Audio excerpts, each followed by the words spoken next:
I think this is how almost everyone creates content at first. You spend hours writing, you spend days researching and hours filming, hours editing your videos, then you upload it, and it gets about 800 views, and you think, you know what? I think I need a better hook. So then you double down, and your next video takes even longer because you want to get a better hook, a better intro, everything, and then the next and the next, and every video has to be perfect because you don't want to risk doing an 800 view video again. The reason I know this is because that's exactly what I was doing.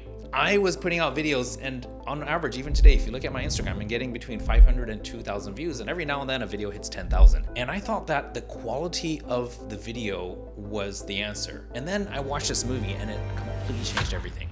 You may know the movie, it's called Moneyball. Now, we're gonna talk about this in a second, but first let me tell you about the trap. And more accurately, this is the production trap. When we think about production, it's getting in front of the camera, it's shooting video like I am with multiple cameras over here, and over here, and it feels like a big deal. And here's the thing, production actually takes up just a short amount of time. So if we look at everything it takes to create a video, this is production.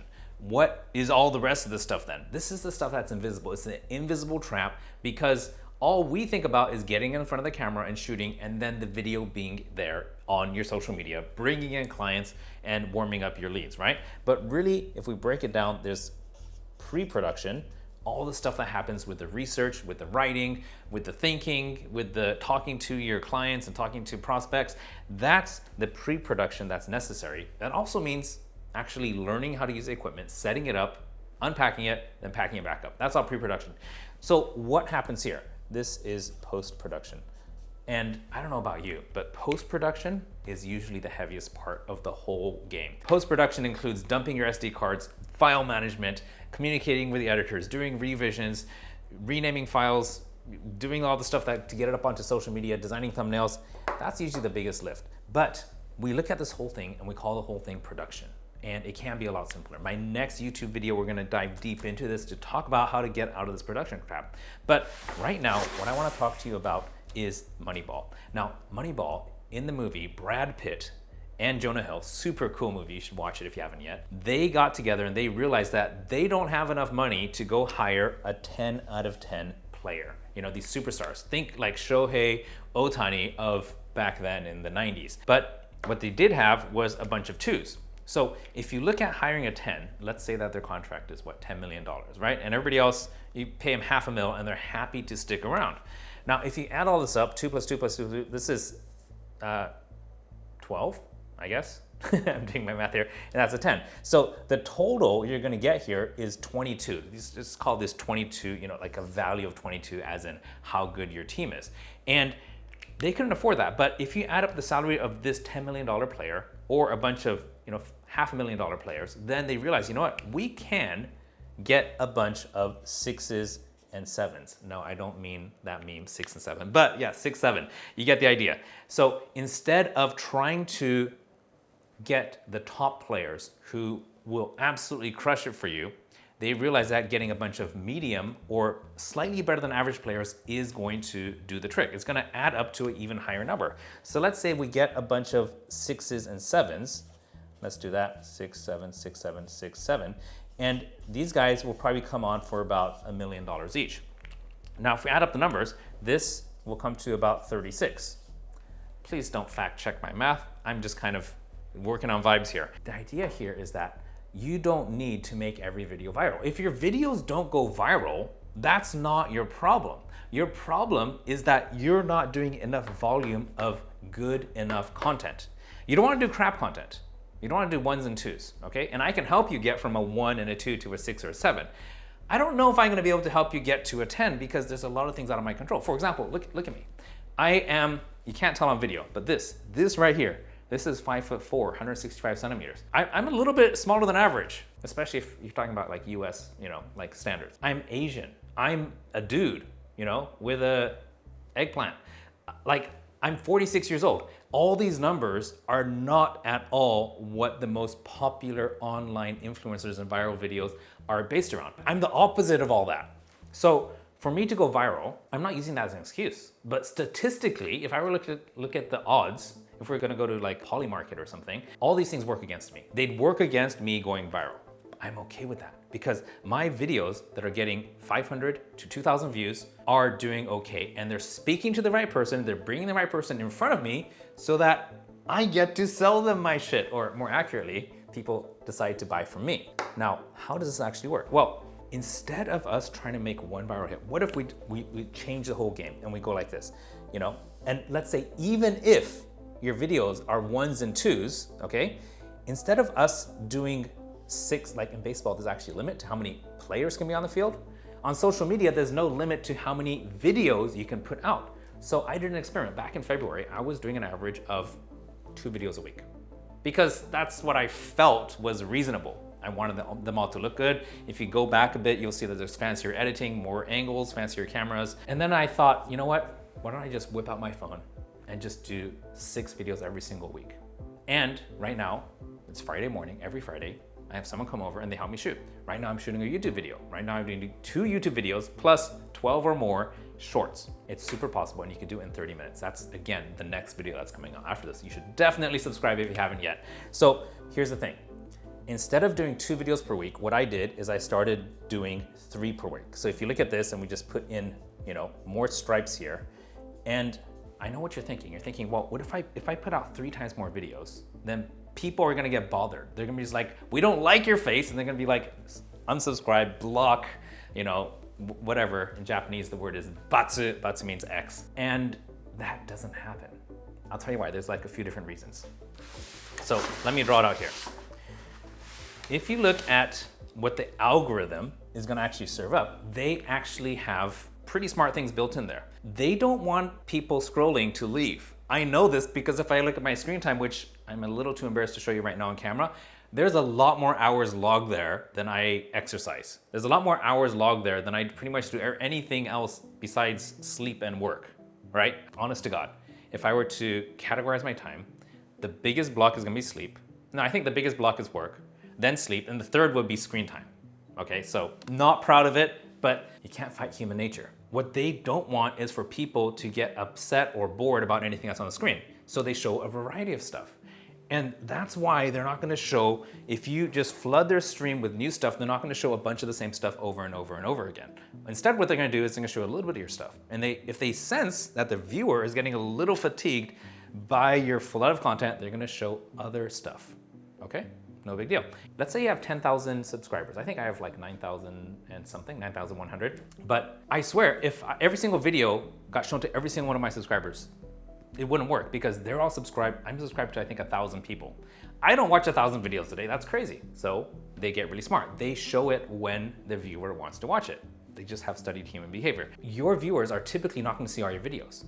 And if you want to say the same thing in a different way, in a different setting, that's perfectly okay. So as my videos, I went from 1 to 3, instead of them all being demoted, here's what actually happened. They went pretty much flat. They kept getting between 500 to 2,000 views. What that means is that just by producing 3 times as many videos, I got 3 times as many chances for people to get to know me, to trust me, and to actually want to take a step further and work with me. In fact, the per video, it didn't go drastically up, I didn't go viral, but they did generally go up a little bit. So my average is now on the low point, it's like 600. It used to be 400 and 500. It's a little bit of progress. Here's the thing, the opposite of what I thought was gonna happen, which is people are gonna get sick of seeing me and the algorithm is going to punish me. Like I really thought they're just gonna be like, hey, this guy is uploading too much, we're gonna block, and we're just gonna make sure people don't see his stuff. It's the opposite. What we're doing here is the Moneyball tactic. Stop trying to make one viral video. Stop trying to make something that's gonna get, seen by 1 million people who, by the way, will never buy from you. Now, let's do the math on this. You're a coach, right? I'd say right now the average coach probably has like 6 to 7 clients, 6, 7. And the thing is that if you got 10 million views on a video tomorrow, what are the odds that those 10 million viewers are prospects? Probably 0.0001%. And what are the odds that they're gonna convert? Now, the reason it's gonna go viral is because it's being shown to non-ideal prospects, because you don't have 10 million ideal prospects. And let's say that 1% of those people, 1% of 10 million is 100,000, they're, ideal. Am I doing the math right? I think so. Or 1 million, I think. No. Guys, just, Put down in the comments what's the proper math. I'm just going on vibes here. But there's a very small percentage of the actual viewers who are ideal prospects. Let's say they sign up tomorrow. Could you handle 1,000 clients tomorrow? I think you'd probably die. Could you handle 100? Could you handle 50? Most coaches will not be able to handle that. So why on earth would you want to dilute your message to be shown to a whole bunch of unqualified people who will never become your customers just so that you could say, hey, look, I got a 10. I got a viral video. And the reason I know he might be thinking that is because that's what I'm thinking. I want a viral video, sure. My ego says that if I get a viral video, I am worthy. People will like me more, but it's not gonna put money in my bank. And it won't put money in yours. So as I was looking at this and thinking, okay, this is interesting. What does this actually mean? So I got these two dudes in my life. These two dudes, one guy's name is Gabe, the other is Masa. They're both my brothers-in-law. They fucking love golf. They spend all their money, all their time on golf clubs, talking about golf courses, and they've been trying to convince me to go with them. And they've been successful for a grand total of 3 times to drag me out there. And this is over the course of 3 years of them asking me over and over. The last time I went was the day before yesterday. It was actually really fun. Now, the first time I went, my score was 170. I'm a real beginner, and to me, that looks like a big number, but in golf, the bigger the number, the worse your score. About 6 months later, I went one more time, my score was 155. Day before yesterday when I went, it was 133. So what's happening is, objectively, my game gets better every time I play golf. You could see the correlation. Very scientific diagram there, so you should pay attention. Now, this happened over the course of almost 3 years, going from 170 to 155, 153. I didn't do any practicing in between. Had I done what they do, which is every single week, once or twice, they go out to the driving range and they just hit 100 balls. That's what they tell me. And their score is somewhere in the 80s and 90s every time because they do that much. Now, if I made 3 videos and I can improve slightly with each one, and I did it once a year, which is what my golf game looks like, I improved every time. However, let's say I went once a month. We gotta divide this all up into like 12 sections, and then this ladder of progress, when every time I go and I swing the club, then there's a little bit of progress. This is how progress is made. Same about snowboarding. Every time I went snowboarding, the first time I had a really sore butt and really wet. My body felt miserable, but my mind was excited, thought I can do this. And then I went a second and third and fourth time. And then by the 3rd year of doing this, after I went maybe, I don't know, 10 times total, I actually got really comfortable when I could do the double black diamond slopes. Every time I went and tried it, I got better at it. And that's the same with video. If you're putting out 1 video per month, you have 1 opportunity per month to make progress. And that's the rate of your progress, 1 per month. If you go once per week, you have 1 opportunity per week to make progress. If you're putting out video and you're shooting 6 videos a week, which I think is the magic number, by the way, that's just me, then you get 6 times per week to make progress, because every time you put out video, guess what happens? The world tells you exactly what it's worth. It tells you exactly what you need to improve. You could watch these little graphs like, is the hook weak? Is the delivery weak? Is the subject even interesting? All those things become obvious because you go and take more swings. Whether it's the baseball analogy, right? Moneyball. Put more good players out there and forget the viral ones. Or whether it's about golf, actually get out there and swing more often to get better. I'll let you know if I ever get down to 100. And this is my reality. This is what I'm doing on my Instagram, on my golf game, which I went 3 times. And let's talk about this, okay? Here's the thing. What is actually going on here? I think that what's going on, and the problem, and the reason why people have such a hard time accepting that the thing to do is just get out there and shoot more video, or to make more video, is this dichotomy, right? A dichotomy, which is between 2 different polar things. So I think the problem why, even though this is perfectly logical, the reason why people have such a hard time accepting it is this dichotomy between wanting to be famous, because that's the most American thing in the world, rich and famous, right? Or familiar. So let's look at the difference here. You could be famous or you could be familiar. Now, there was an ad that I saw and it was hilarious. It was The Rock Johnson on a shampoo ad. The guy is bald and he's trying to sell shampoo.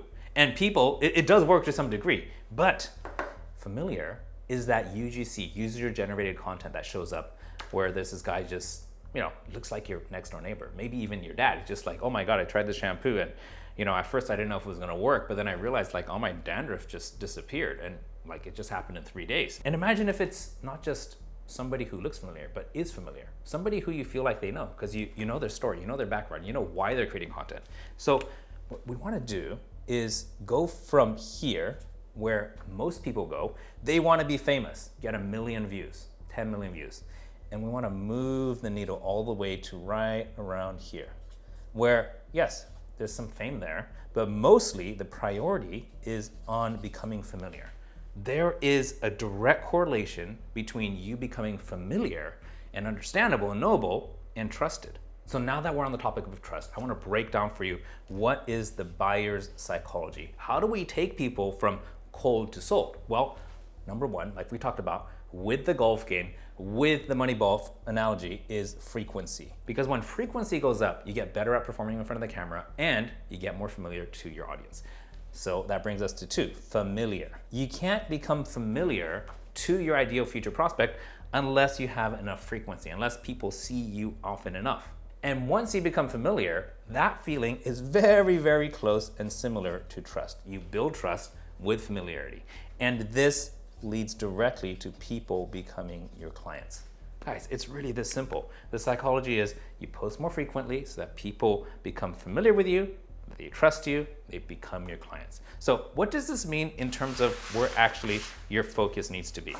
So there's a few shifts we need to make. There's a few shifts. Number one is we need to stop focusing on views. Views are one metric and they are important, but they're not 100% controllable.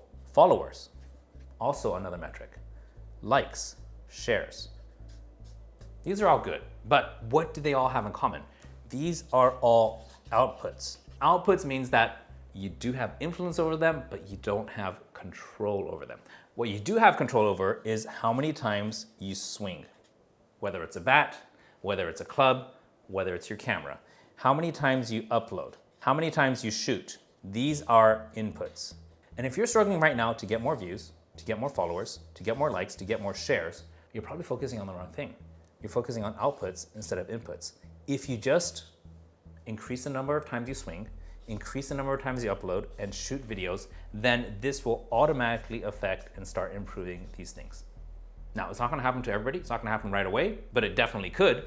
And what I want you to do is get your mind out of trying to go viral, trying to get 1 million views, trying to get 1,000 followers, and focus on how can I improve my inputs. So if you're struggling with content, if you're struggling with actually making progress and getting clients, then it could be because you're focused too much on your views, on your follower count, on your likes, on your shares, and you're also focused on your competitors. What are they doing? And you're jealous of them, so you start doing weird things like one day you're gonna twerk, one day you're gonna do some pointy thingy or a skit. None of those are bad, but it's kind of wrong if you're just kind of changing direction so rapidly, so your audience wonders, who the fuck even is this guy? Instead, if you focus on how many times do you swing? Swing for the fences with the bat, swing for the fences with your club, and that's gonna improve your performance. It's also gonna improve your exposure. How many times do you upload? How many times do you shoot? These 3 things are gonna get you closer to getting clients. These are not.